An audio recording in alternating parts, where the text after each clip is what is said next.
看中国的消息，伫柬埔寨、缅甸等等所在爆发的这个诈骗风波也未煞，唔那台湾人被骗，中国香港人嘛无例外。中国当局过去几年来，就针对这境外电信的诈骗的追查，其中一部分是可能伫境外参加诈骗的人员，要求因限期回国，若无者会注销因的户籍，甚至有地方的公安人员威胁因讲会去连累到因的亲人。虽然讲中国声称讲这款的效果袂歹，不过这个手段伫中国引起真热争议。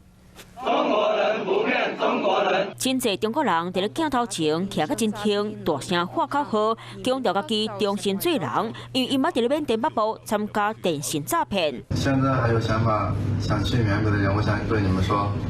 那边没有你们想象的那么好。 中国官方媒体发布，这回国人数真侪影片，这嘛是中国过去几啊年拢伫咧打击境外电信诈骗。第一天进去就被他们打，他们请的那个保安用那个枪打，用枪托，改变环境也有人在挨打。 有参加诈骗的人讲，家己互压掉的，家己当乖乖听话，啊为着可抗这个人跟转来，中国官方卖甲威胁，若是无伫咧期限内转来，得注销因的户口，甚至会牵连到处理的人。贵州公安抬价架高，伫咧涉案人员的门口喷诈骗见效之。反問你喺緬北繼續留落去，你屋企人可唔可以喺村入面抬起頭啦？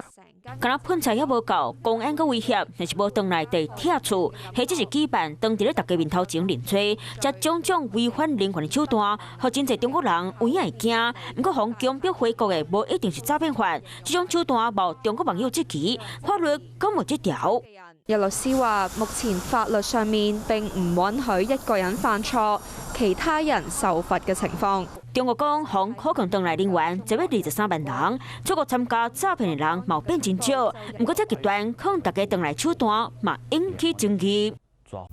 我是林依文，想要關注體育的朋友們，記得收看52動起來，然後還要訂閱我們的 YouTube 頻道，趕快按讚、訂閱、開啟小鈴鐺。